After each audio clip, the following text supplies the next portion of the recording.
Welcome to the ArmaniTalks YouTube channel. I'm your host, ArmaniTalks. In this channel, I'm covering communication skills for you to level up your way with words and become much more articulate. In today's episode, we're going to be answering the question, who should create content? In 2012, if you were to ask a person that was getting promoted in a certain company, hey, are you capable of getting a lot of these ideas and relaying it to your team? This person will be like, yeah, I could do it, but is this needed? The reason that they would ask the question, is this needed, was because it wasn't that high up in the totem pole. It could be high up in the totem pole if this was a person that was getting a promotion after promotion, because this is when the transition from going from hard skills to soft skills would become very important. But if it's just a basic promotion, they're going to be like, is this needed? Nowadays, the answer is, yeah, it is needed. If you're looking for any type of promotion at all, the ability to create content is very important. What type of content? That's going to depend. Sometimes it could be video training files. Other times it could be simple procedures. But the main thing is, are you capable of getting your knowledge and turning it into a packaged product that other people can understand? Now, it doesn't even have to be this dry, by the way. I was one time working with this one client, and as the call wrapped up, every now and then when the call wraps up, me and this client, we have a conversation just to see how everything is going. So he just like, hey, do you want to see something? I was like, okay. Then he sends me this very funny meme, or you could even say a doppelganger. It's of my client, and he has this doppelganger that looks like this Bollywood star. And he's like, my mom made this for me. I was like, yeah? And he's trying to make it seem like that he looks like Shah Rukh Khan. I was like, man, your mom must have a sense of humor. But, okay, I could kind of see it.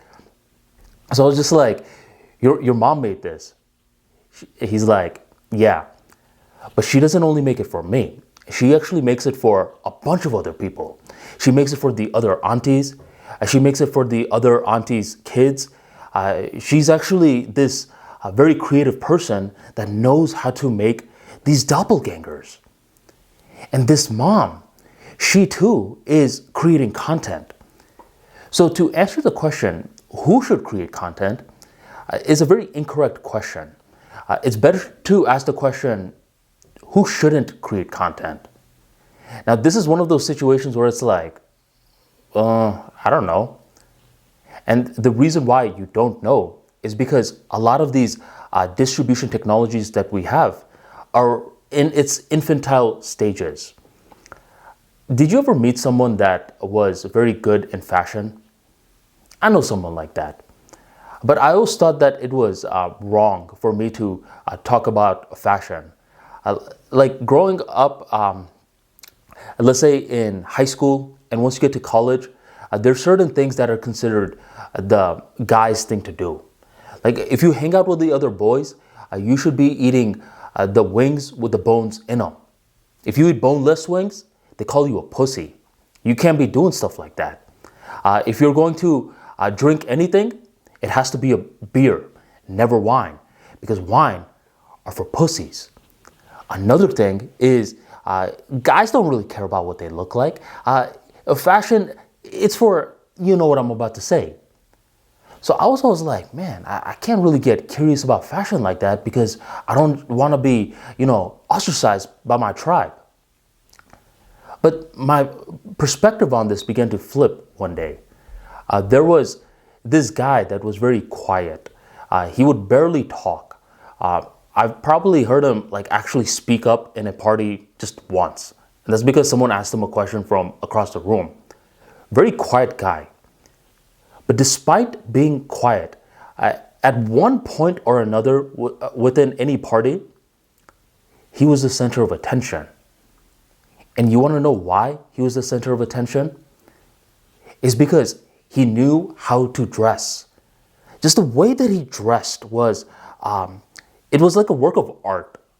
And I don't say that lightly. Like, this is a guy that is highly skilled on how to design or match certain shirts with pants, with shoes. His hair was always polished. He had certain jewelry on, but not too much to hinder his statement pieces and all of that stuff. One day I'm like, hey man, where'd you learn how to dress like that? And he's like, Pinterest. I was like, Pinterest? Immediately I was like, who the hell uses Pinterest? I know people our age, they use Twitter, Snapchat, Instagram. Who the hell says Pinterest? So I pressed him a little bit further. I was like, okay, what do you do on Pinterest? He's like, I look at boards and pins. What the hell is a board and a pin? So I pressed him further. I'm like, okay, so what do these boards and pins teach you? And he's like, it teaches me basic fashion sense. I was like, okay, what else? And I just kept asking him more and more questions. And he was like responding back to me as if this was common sense. And that's when I started to realize this guy, he needed to be creating content. What he deemed as obvious information was stunning insights to me. And this is why the whole question of like who should create content isn't really a good question, because if you really break it down, if you're one of these individuals that has something like this guy who is highly gifted in fashion, and he's so gifted to a point where it's just common sense for him now, his ordinary, like you could even say platitudes, are breathtaking insights for someone else. Just imagine if this guy made a video course, or he wrote, maybe he has a Pinterest account that I could check out his boards and pins as well. That speeds up my learning curve. So anyone who has some form of skill set should think about practicing content creation. The ability to communicate your ideas, to give someone an aha moment, is modern day magic. We don't view it as magic because it's something that just seems so ordinary. But behind the ordinary is where you will routinely see extraordinary. Thank you very much for joining the ArmaniTalks YouTube channel, and I will catch you next time.